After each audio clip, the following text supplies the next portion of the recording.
Marvel Superhero Secret Wars was the first dedicated line of Marvel action figures, and I love it. But let's get real.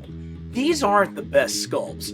There is hardly any articulation, and the character selection was shaky at best. But the comic that came out in support of the line was phenomenal, one of the best of the 1980s.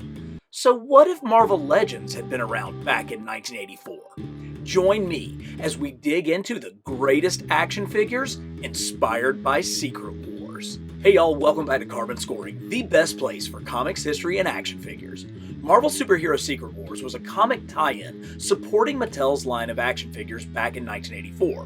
What should have been a throwaway book became a legend, setting the stage for miniseries events and company-wide crossovers. Safe to say, it changed comics history forever. But it meant even more than that to me. It was my introduction to the greater Marvel Universe. My first superhero comic was Amazing Spider-Man 250, so when Secret Wars dropped just a few months later, it was where I learned about the X-Men, the Avengers, and the unique relationships between characters that has made the Marvel Universe so popular. So when the final missing link was added to my collection, I couldn't wait to attempt to replicate the iconic Mike Zeck cover to the first issue. So let's take a look at the very best versions of each of these heroes from this landmark series. There can only be one place to start, and that is with Captain America. There have certainly been a ton of Cap figures done in Marvel Legends, but none of them compare to the excellent 20th anniversary Cap. And while I thought the head sculpt that came with that figure was good, it wasn't the perfect Cap in my mind. That's where my friend Alex Klein came through with this custom Cap head. It really captures his confident leadership, the true superpower of Captain America. Early in the first issue, the heroes are deciding who should lead them. Wasp, at the time the head of the Avengers, nominated Cap, but Wolverine disagrees, saying that Cap is the least of them.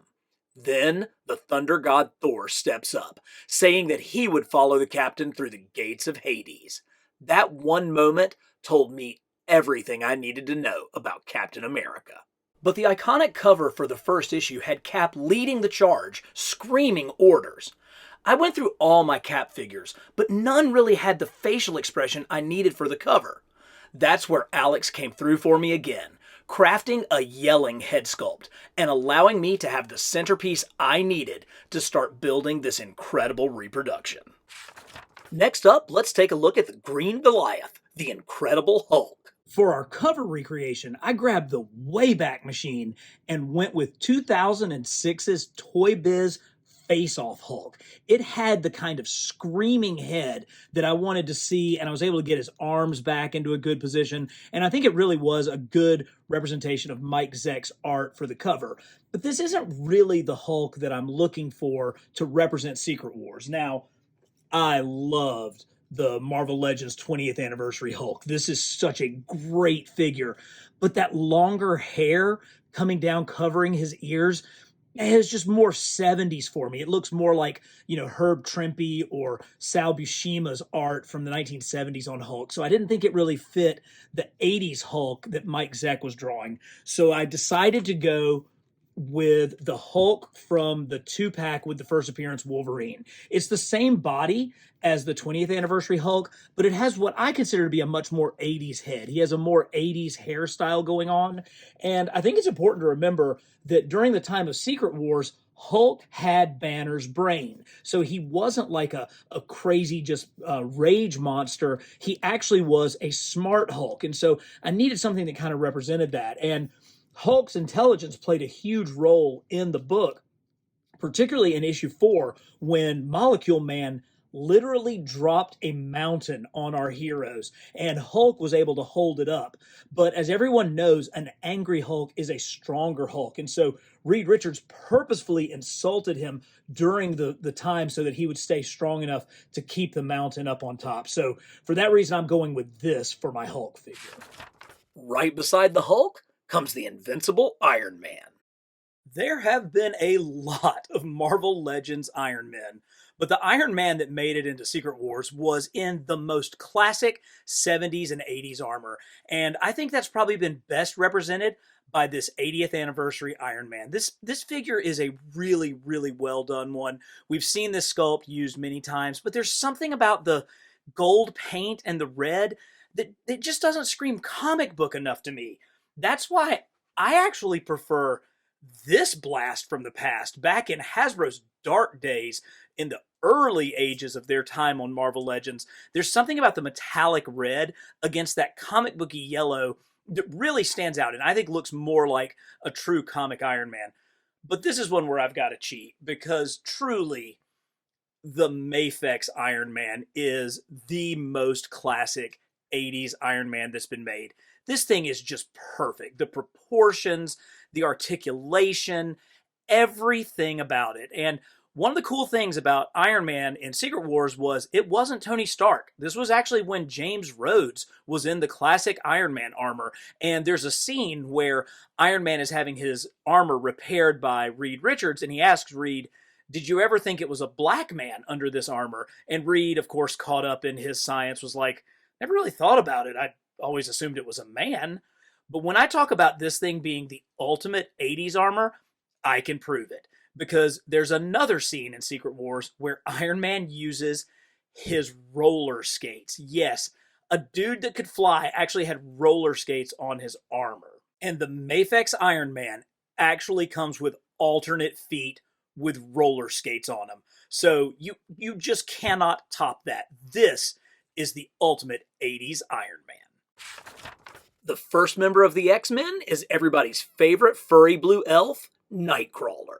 I have always been a fan of that early Toy Biz Nightcrawler, particularly the articulation that it had with the bendable toes. But I have to admit, this newer Hasbro Nightcrawler really does take the cake. And this is the one that best represents the Secret Wars style. And one of the biggest reasons for that is the alternate head that had the darkened, blacked out face. Not only does he have the yelling mouth screaming just like on the cover, but Mike Zeck tended to draw Nightcrawler with more of the blacked out face instead of the open face. And so I think for that reason and that reason alone, this is the Nightcrawler that's going to have to join this team. The leader of the X-Men at the time was the weather goddess Storm. We all tend to gravitate towards our first versions of a character. And for me, this was how I was introduced to Storm. I had no idea she was this exotic African weather goddess. For me, when I first met her, she was this punk rock, just superstar. And this figure captures every bit of that. She's got the cutoff jacket, the big loose belts that flap around her waist. She has the big boots on. But of course, it's all about that mohawk and that smirk. Look at the confidence on that face just coming off that cocked eyebrow and that little upturn of her lips. This is the Storm that was leading the X-Men when I first started reading comics. And this is, of course, the Storm that best represents the 1980s with Secret Wars. On to the Fantastic Four with the ever-loving blue-eyed Thing. We have had a bunch of really good Thing figures over the years, going back to some of the earliest days of Marvel Legends when they actually had bendy fingers. This Thing has articulated bendy wire fingers. And, you know, he kept going. We got some newer versions that had great sculpts and like really cool, clobber in time action features. But you have to remember, the Thing wasn't wearing his classic Jack Kirby designed shorts.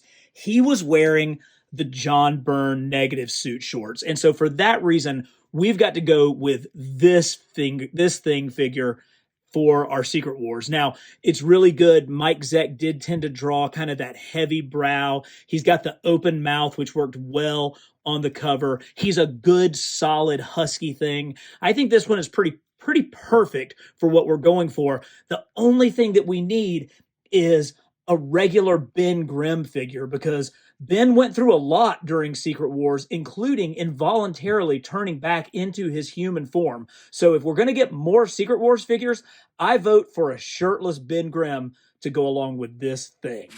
Come on now. You can't have the Thing without his sparring partner, the Human Torch. For me, the classic 80s Human Torch has always been this early Toy Biz figure. I love how thin he is, but in particular, I love the hash, the slash marks, the inking lines to represent the fire on his body. That's so very John Byrne and also very much consistent with the art of Mike Zeck during Secret Wars.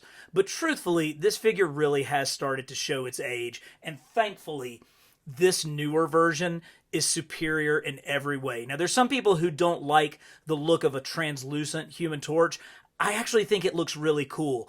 And the fact that they still maintained those inking hash lines does give him that 80s look that I was going for. Now, if you wanted to really complete this, we've got to throw in the Negative Zone Johnny Storm, because he was out of costume a great deal in the book, and it was where I really learned about his friendship with Spider-Man and how the two of them are actually pals. So we'll have to include the Flame Off Torch with this. Now for a look at the wonderful Wasp. You know, it doesn't really bother me that we haven't gotten a Wasp in the exact costume that she wore in Secret Wars, because she basically changed costumes like every 5 minutes anyway, so it kind of doesn't mean that much to me. These two were the more modern versions. Of course, this is the Toy Biz original version. I think it came in the Giant Man Build-A-Figure series, and oh boy, it really hasn't aged well. This is a really nice 90s Wasp, but I always think about this as being much more of kind of that Kurt Busiek, George Perez era of the Avengers, so those really aren't the right ones. This one is really cool. Probably the best comic Wasp figure that we've gotten. This came on the retro card back. I love her hair. I love that costume. And those pearlescent wings are really nice, but there's something just maybe a little bit too fancy about this one to fit the 80s Secret Wars. So that leaves me with this one. And the reason why I picked it, even though she's not green, the Wasp in Secret Wars did have kind of red on her costume, and she had the big W kind of up at the top. And I think that this is the closest match to that. And hey, if you haven't picked up on it yet, everybody was up to something in Secret Wars, and Wasp was actually like hooking up with Magneto in an attempt to find out what was going on with the mutant team. The Avengers Archer, Hawkeye, is next. Hawkeye is one of the easiest decisions to make in the line, because this brand new 2023 60th anniversary Hawkeye figure is so perfect and 80s accurate. It's got that great 80s color scheme with the purple and blue. He has a very Mike Zeck looking head, and of course, he comes with the simpler bow that he used in the 80s instead of the more complex high-tech bows that he used throughout the 90s and 2000s. This is just an absolutely great figure. And Hawkeye was one of the few heroes that actually didn't have any superpowers going into Secret Wars. And so when Mr. Fantastic had to use up all of the electronics and his trick arrows to help the team escape from when Molecule Man had dropped a mountain on top of him, Hawkeye was kind of stuck. He ended up just sort of making some arrows, but there came a great moment where he and the depowered Ben Grimm were faced off against Claw and the Lizard, and they ended up using their brains and got them all to sit there and play patty cake. So it's just one more example of how everybody had their own story beat throughout Secret Wars, and Hawkeye was no different. Back to the X-Men with Rogue. Rogue is a tough one, as she was fairly new to the X-Men team when Secret Wars happened. She had previously been introduced as a villain who fought the Avengers in one of their annuals, and that led her to question her place as the book went on. She wondered, did she deserve to be with the X-Men, or should she be over with Doctor Doom and the rest of the villains? And it did lead to a lot of conflict. Now, her costume at that time was pretty terrible, and not one that I anticipate we're ever going to get a figure of. So I kind of had to cheat a little bit, and I combined the Outback body Rogue with the head that came from the Pyro 2-pack. And I think it has that expression that she had on the cover, and it works pretty well. So this one's a little bit of a punt, I will admit, but at least we get us a Rogue that fits in with the rest of our Secret Wars figures. And blasting out of the Kirby crackle comes Captain Marvel. Yes, this is the one that I've been waiting for years. Monica Rambeau Captain Marvel. When I started reading the Avengers in the 1980s, Captain Marvel was an integral part of the team, and I have been wanting a 6-inch figure of her forever. And I was really hoping that her starring role in WandaVision would help us get one, and I'm so glad that we did. Just look at how gorgeous this figure is. I love how huge and full her hair is.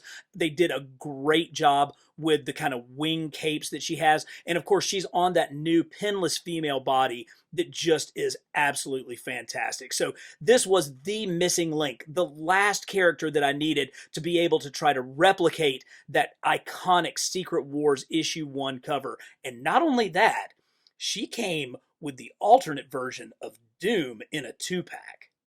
Speaking of that Doctor Doom figure, this video has focused on the heroes side of Secret Wars. Let me know in the comments if you'd like a follow-up video on the villains of this tale, or if you're interested in more Secret Wars history. And while you're at it, go ahead and subscribe to Carbon Scoring, because we're dedicated to bringing you the best in comics history and action figures. The X-Men's Iron Giant comes next with Colossus. I have always been partial to this old Toy Biz Colossus that we got way back in the day. And with good reason. I mean, it accurately represents Colossus's classic 70s and 80s costume. It has an incredibly unique sculpt with a ton of detail and really good articulation that captures, the giant Russian X-Man's physique and his overall comic look.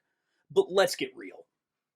The Colossus that we got in the Juggernaut 2-pack in the 80th anniversary line is an absolute masterpiece. Once again, you get that classic 80s costume, but with an even better sculpt, even more detail on that head, that squared off widow's peak of a hair job. He comes with this incredible new body frame. He's huge, just absolutely massive. The colors pop like the 1980s. This is just an upgrade in every single way and is clearly the Colossus that we need in this collection. And right next to Colossus stands the sensational She-Hulk. Boy, let me tell you, She-Hulk was busy during Secret Wars. Now, I pulled out this old, early Hasbro She-Hulk from the Fing Fang Foom line, and she's more of her savage She-Hulk look, but because she has much more expression on her face, I thought that this one would work better on the cover as she's kind of snarling and running toward danger. But clearly the She-Hulk for me that I think best represents kind of her 80s persona is this smiling She-Hulk that we got in the Blob Build-A-Figure wave. And yeah, granted, it's a little dated with the kind of funky hips, but I love that smiling head sculpt, and that's the one that I used for the corner box when I made the reproduction of the first issue's cover. But like I said, She-Hulk had an incredible story to play during this. And when Ben Grimm decided to stay back on Battle World to kind of explore his own humanity, She-Hulk returned to Earth as a member of the Fantastic Four. And thankfully, as a San Diego Comic-Con exclusive, we got She-Hulk in her FF duds. So She-Hulk is one where you actually really need multiple figures to fill out her storyline from Secret Wars. Blasting his way off the page is the X-Men's Cyclops. All right, I'm not ashamed to admit it. I'm actually a Cyclops fan. In fact, I think he might be my favorite X-Man, which is why it makes no sense that we have gotten so few versions of him in this classic 80s costume. I mean, we've gotten Age of Apocalypse and X-Factor and, Astonishing X-Men and, World of X. I mean, we've gotten every version of Cyclops, but we've only ever gotten this one Toy Biz version, which really is way out of proportion. He's got these crazy giant boots. He's got way too much paint wash. And then this version from the Phoenix 2-pack that was a Toys R Us exclusive and is going for a ton of dough on the aftermarket. Now, this is a really great classic Cyclops, and if it's the only one we ever get, I certainly will be happy with it because it hits all the marks, and it really does look like that 1980s, 70s John Byrne, Mike Zeck drawing. But come on, Hasbro, this guy's the leader of the X-Men. Let's get a little bit more classic Cyclops action. Did you actually think that they were going to publish this comic without Wolverine?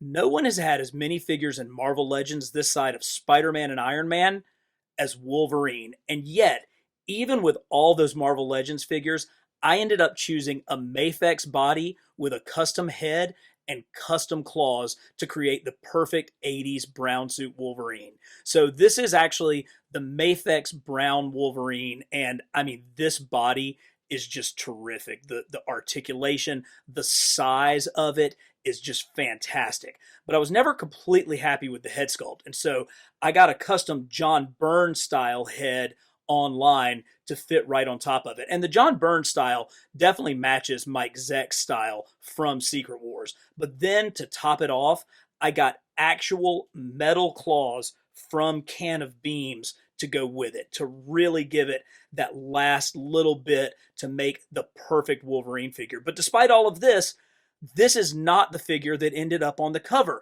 because he still has kind of that placid facial expression.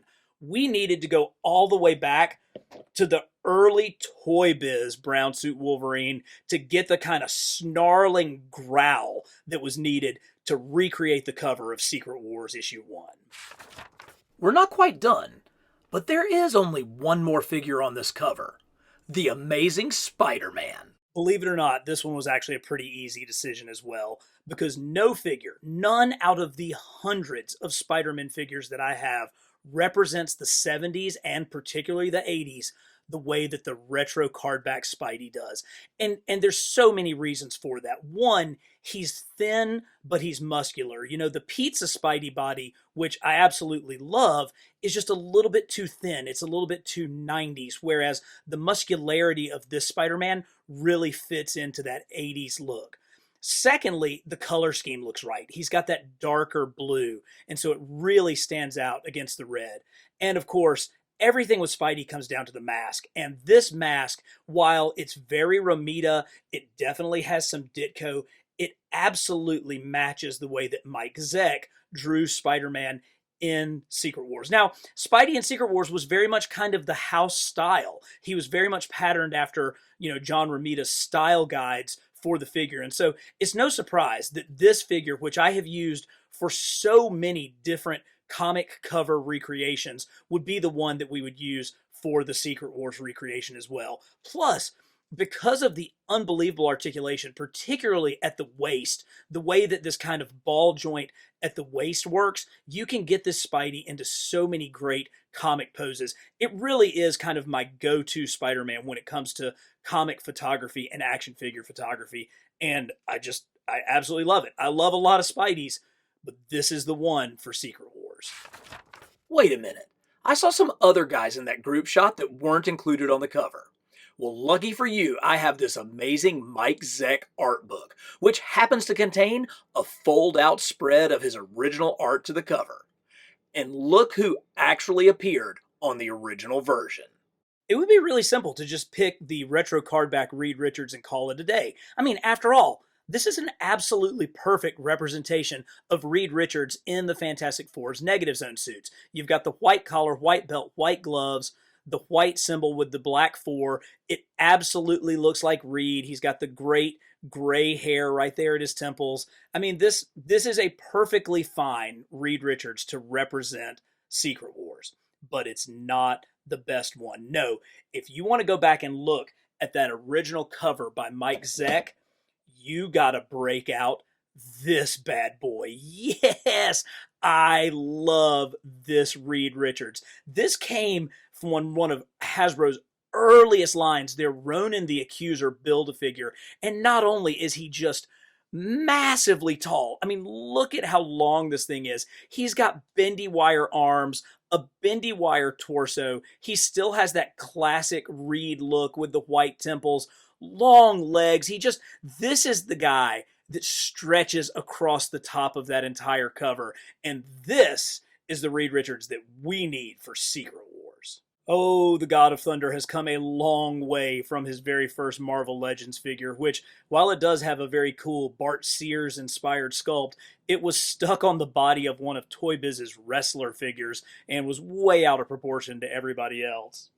Our second version was an upgrade in every way. And I believe that this was in the Giant Man Build-A-Figure series and really does represent a very classic looking Thor from the 80s, but he still has kind of the wonky ball jointed hips and a little bit of gangly articulation. They finally got it perfectly right with the 80th anniversary Thor. This is the God of Thunder in all of his power. He's massive, but not overdone. His articulation makes sense, and it doesn't take away from the sculpt, and he really captures the look of the Thunder God. So, easy choice. The classic Thor from the 80th anniversary line has to be the one. But I know I can't put anything past you guys, and if you look closely at the cover to Marvel Age 12, where Secret Wars was formally announced and promoted, yep, that's Kitty Pryde right there. For whatever reason, she didn't make the book, but someone else did. The only hero who didn't show up on any version of Mike Zeck's original cover to Secret Wars was Professor X, and here we have him in his old Toy Biz figure in his wheelchair. But wait, it's a miracle. He can walk. The professor can walk. Yes, I don't know if it was an editorial screw up, which would be kind of hard to imagine seeing how the book was written by Marvel's editor-in-chief at the time, Jim Shooter, but Professor Xavier had just regained the ability to walk when Secret Wars started, and even though he initially showed up with the other heroes in his wheelchair, he spent the rest of the time up on two legs. He had his Lieutenant Dan magic legs and was able to walk around, which also created kind of a real kind of leadership triangle between Storm, the current leader of the X-Men, Cyclops, the longtime leader of the X-Men, and Professor X, who was now much more active with the team. But here we go with the original Toy Biz Professor X. There are so many more stories to tell from Secret Wars. Spidey's black suit, the new Spider-Woman, Doom versus the Beyonder. We haven't even mentioned the Beyonder. Let me know in the comments what you want to see next, because this is seriously my favorite thing. And as always, for the best in comics history and action figures, subscribe to Carbon Scoring.